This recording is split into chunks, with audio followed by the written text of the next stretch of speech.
Video हमारे पास ये हमारी चैप्टर नंबर 9 की +2 इकोनॉमिक्स मैक्रो इकोनॉमिक्स चल रही है। ठीक है, इस वीडियो का हमारा जो टॉपिक है that is measures to correct excess demand and deficient demand.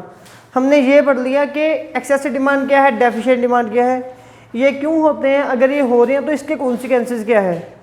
Consequences mean to से जो इसके रिजल्ट है वो काफ़ी ख़राब है। ठीक है, अगर इससे ख़राब रिजल्ट हमें देखने को मिल रहे हैं तो मतलब कि डेफिनेटली इनको करेक्ट करना चाहिए। तो इसके इलाज करना होगा, तो इसके ट्रीटमेंट करने के लिए, इसके इलाज करने के लिए हमारे पास 2 टूल्स हैं, हमारे पास 2 मेथड है। ठीक है, जो वेरी फर्स्ट मेथड है दैट इज हमारे पास एक है फिस्कल पॉलिसी और दूसरी हमारे पास मॉनेटरी पॉलिसी। जो वेरी फर्स्ट पॉलिसी है दैट इज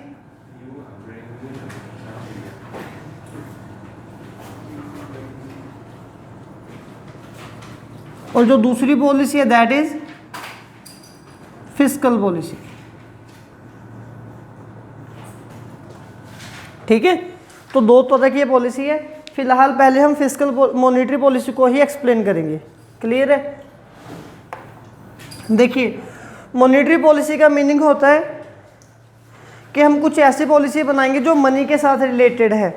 मनी के साथ रिलेटेड इन द सेंस हमारी इकोनॉमी में जो मनी की सप्लाई हो रही है हम उसको कंट्रोल करने की कोशिश करेंगे। या तो लोगों तक ज़्यादा पैसा पहुंचाया जाएगा या लोगों तक कम पैसा पहुंचाया जाएगा, इन दोनों प्रॉब्लम को सेट करने के लिए। एक्सेस डिमांड का मतलब क्या है कि लोग कंटिन्यूसली डिमांड ज़्यादा करते जा रहे हैं, यही मतलब होगा ना।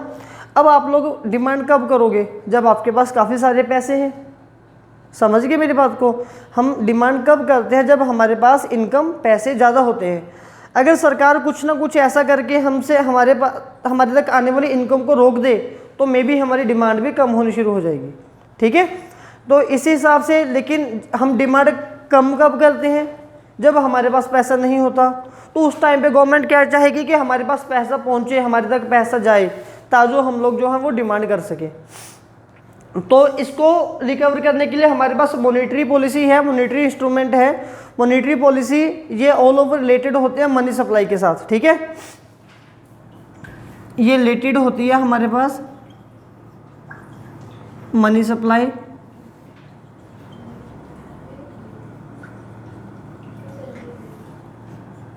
और इसको कौन कंट्रोल करता है? इसको कंट्रोल करती है आरबीआई। इस मेथड को कौन कंट्रोल करता है? फर्स्ट टॉपिक था हमारे पास पहले फिस्कल पॉलिसी।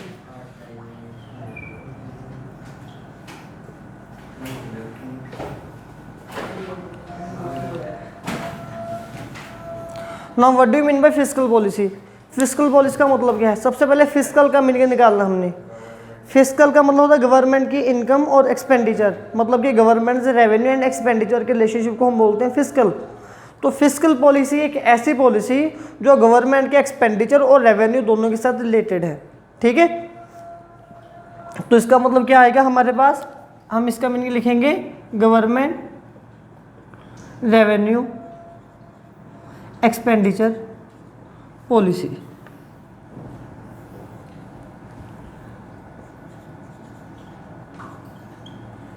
ठीक है जी। अब ये फिस्कल पॉलिसी कैसे कंट्रोल करेगी एक्सेस डिमांड को, डेफिशिएंट डिमांड को? पहले इसके इंस्ट्रूमेंट समझ लीजिए। सबसे पहला एक हमारे पास पॉइंट आता है गवर्नमेंट एक्सपेंडिचर। ठीक है, सरकार काफ़ी तरह के खर्चे करती है। ठीक है, कोई भी एक टाइप बता दो, हमारी गवर्नमेंट कहाँ कहाँ पे खर्चा करती है? हाँ जी,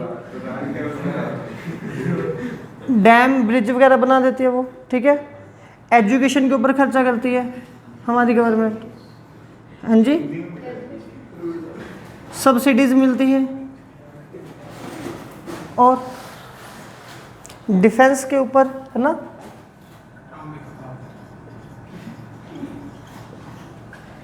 डिफेंस के ऊपर खर्चा वगैरह करती है।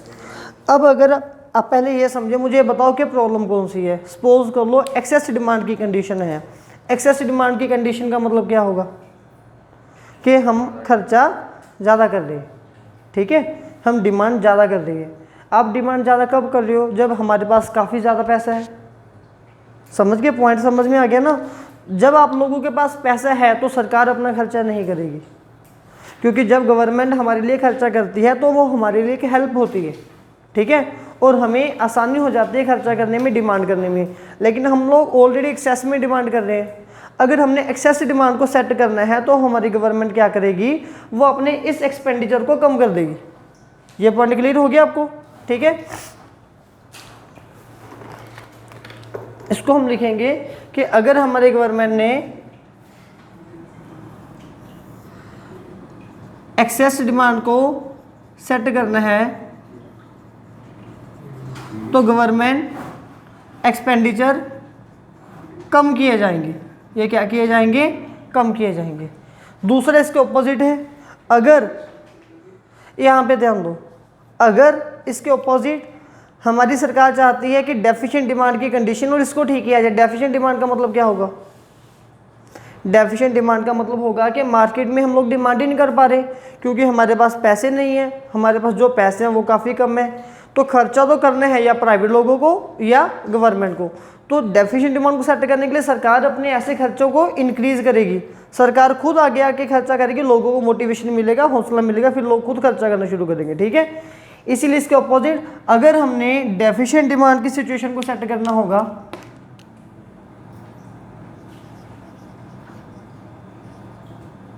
ये मैं इसके साथ ही लिख देता हूँ, यहाँ पे कम रहेगी स्पेस इसकी। या तो हमारे पास एक्सेस डिमांड होती है या फिर हमारे पास डेफिशिएंट डिमांड होती है। एक्सेस डिमांड को सेट करने के लिए गवर्नमेंट अपने एक्सपेंडिचर को कम करेगी और इसमें डेफिशिएंट डिमांड को सेट करने के लिए सरकार अपने एक्सपेंडिचर को इंक्रीज करेगी। गवर्नमेंट एक्सपेंडिचर कौन से होते हैं, सरकार हमारे लिए काफ़ी सारे खर्चे करती है। जैसे कि सरकार ने कोई गवर्नमेंट स्कूल बना दिया, कोई हॉस्पिटल बना दिया, कोई ब्रिजेस बना दिए, डैम बनवा दिए, एजुकेशन के ऊपर खर्च किया, ठीक है। डिफेंस मतलब कि ये जो भी पुलिस मैन, आर्मी वगैरह जिनको सैलरी मिल रही है,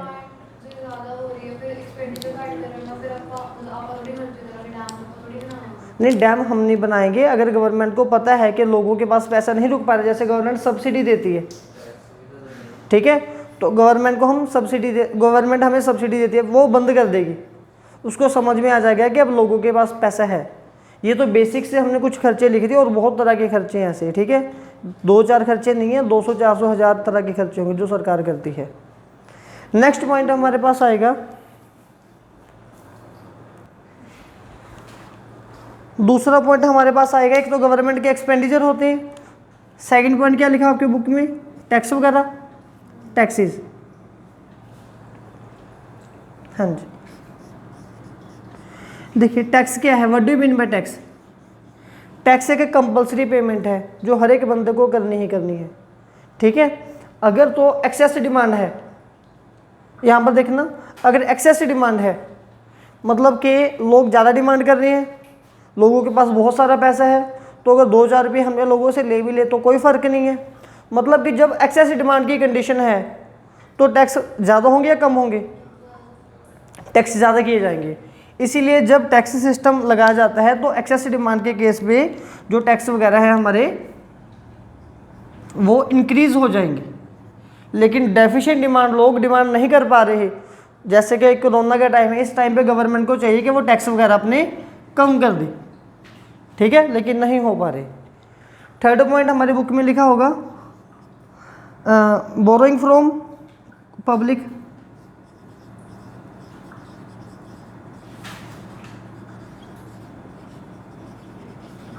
आपको पता है कि सरकार हम लोगों से लोन लेती है, पता है, सरकार कभी कभार हम लोगों से भी लोन लेती है। जैसे सिलेंडर वगैरह के लिए पैसे वगैरह, अगर एक सिलेंडर 700 रुपये का है तो आपसे 800 रुपीज़ लिए जाएंगे, ठीक है, और बोला जाएगा कि 100 रुपये हम आपको बाद में रिटर्न कर देंगे। मतलब कि 100 रुपये के ऊपर सब्सिडी मिल रही है आपको, ठीक है। वो वापस भी मिलते हैं, 1-2 महीने तक आ जाएंगे वापस। लेकिन आप कौन सा तभी निकलवा लोगे, अगर 1 करोड़ सिलेंडर हमने सेल कर दिया तो 100 करोड़ इनकम आ गई, ठीक है। 100 करोड़ इनकम में से 50% लोग अपने पैसे निकलवा लेंगे इमीडिएटली। 100 रुपया क्या होता, कुछ भी नहीं होता। लेकिन 50% लोग जो नहीं निकलवा रहे तो सरकार के पास 50 करोड़ रुपया खर्च करने के लिए फ्री का आ गया। रिटर्न होगा वो बाद में होगा। तो ये public borrowing from public debt की एक एग्जांपल है। अगर तो एक्सेस डिमांड है, ठीक है, तो पब्लिक बोरोइंग इंक्रीज होगी, ठीक है ना। इसको लिख देता हूं मैं, पब्लिक बोरोइंग इंक्रीज होगी, अदरवाइज पब्लिक बोरोइंग डिक्रीज होगी। सही है। लास्ट पॉइंट एक हमारे पास बचा, बोरोइंग फ्रॉम आरबीआई। हमारी सरकार कभी कभार आरबीआई से भी पैसे उधार लेती है, ठीक है, वो सेम केस है, इन दोनों का केस सेम ही है। अगर एक्सेस डिमांड है तो हम आरबीआई से लोन नहीं लेंगे, अगर एक्सेस डिमांड नहीं है तो हमारी गवर्नमेंट आरबीआई से लोन लेके खर्चा करेगी हमारे लोगों के लिए, ठीक है। तो ये कुछ ऐसे इंस्ट्रूमेंट हैं जिसके हिसाब से हम लोग एक्सेस डिमांड या डेफिशिएंट डिमांड को सेट कर सकते हैं। लेकिन इसमें क्या रोल था कि इसको कौन कंट्रोल कर रहा है, इसको गवर्नमेंट कंट्रोल कर रही है, ठीक है, ये चीज़ क्लियर है। इसको कौन कंट्रोल कर रहा है, गवर्नमेंट कंट्रोल कर रही है इसे, ठीक है। दूसरा जो हमारे पास मेथड है दैट इज मॉनेटरी पॉलिसी, ठीक है। मॉनेटरी पॉलिसी मतलब कि मनी सप्लाई से रिलेटेड पॉलिसी। अब इस पॉलिसी को कौन कंट्रोल करता है, आरबीआई, ठीक है। इसके कुछ अपने इंस्ट्रूमेंट हैं, वो कौन कौन से इंस्ट्रूमेंट है जो हमने पढ़े थे बैंकिंग वाले चैप्टर में, ठीक है, सभी वही आएंगे। सबसे पहला आ गया सीआरआर,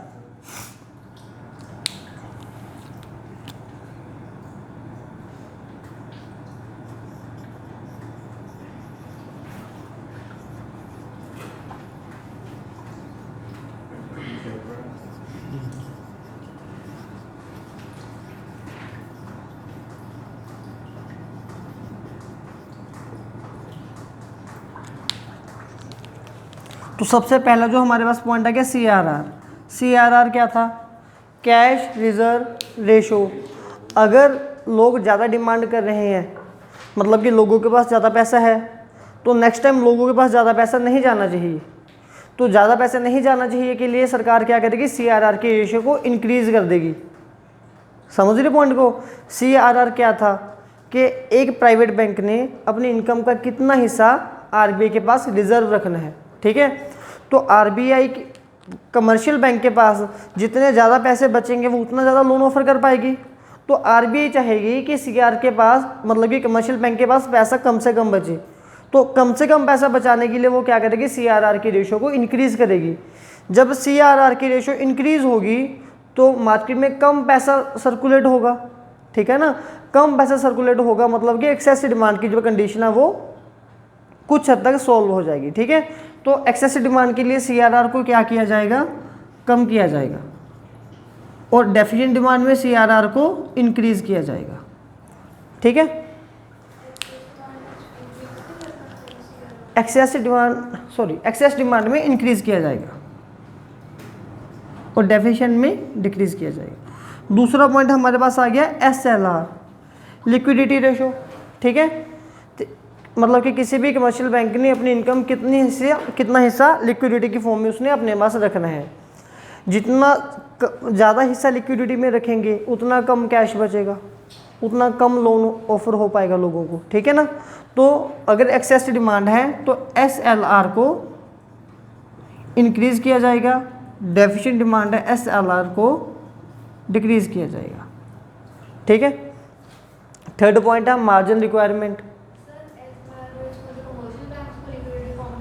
हाँ जी, उनके पास ही रहते हैं। थर्ड पॉइंट हमारे पास आ गया मार्जिन रिक्वायरमेंट।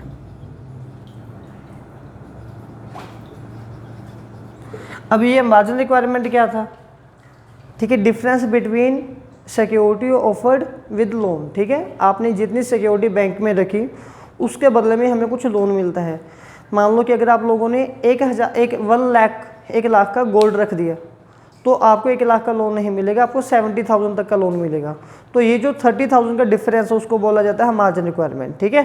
तो ये सेम ही है, बैंकिंग वाली पॉइंट है। अगर एक्सेस डिमांड है तो मार्जिन रिक्वायरमेंट को इंक्रीज़ किया जाएगा, मतलब कि आपको 1 लाख के बदले 50,000 मिलेंगे, सिर्फ 40,000 मिलेंगे, ठीक है।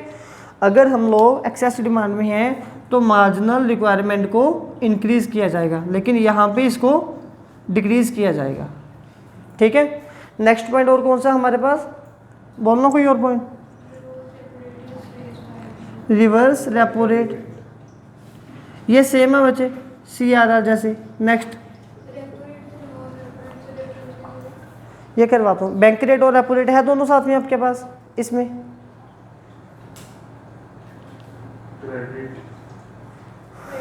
क्रेडिट, हाँ जी, क्रेडिट रैशनिंग। अब क्रेडिट रैशनिंग क्या था हमारे पास? क्रेडिट रैशनिंग का मतलब था कि हम एक कोटा सिस्टम बना देते हैं, ठीक है, और हम लोग यहाँ पे एक कोटा सिस्टम बना देते हैं। उस कोटा सिस्टम में क्या होता है कि हम लोग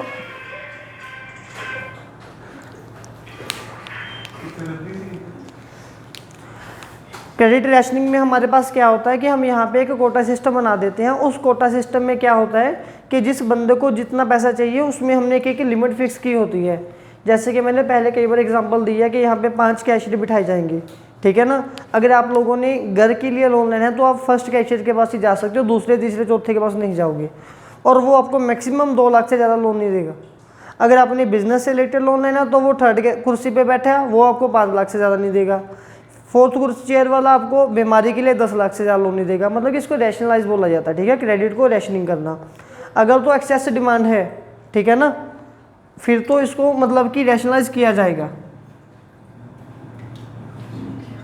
क्रेडिट रैशनलाइज एक्सेस डिमांड में की जाती है, डेफिशिएंट डिमांड में इसको ख़त्म कर दिया जाता है, ठीक है।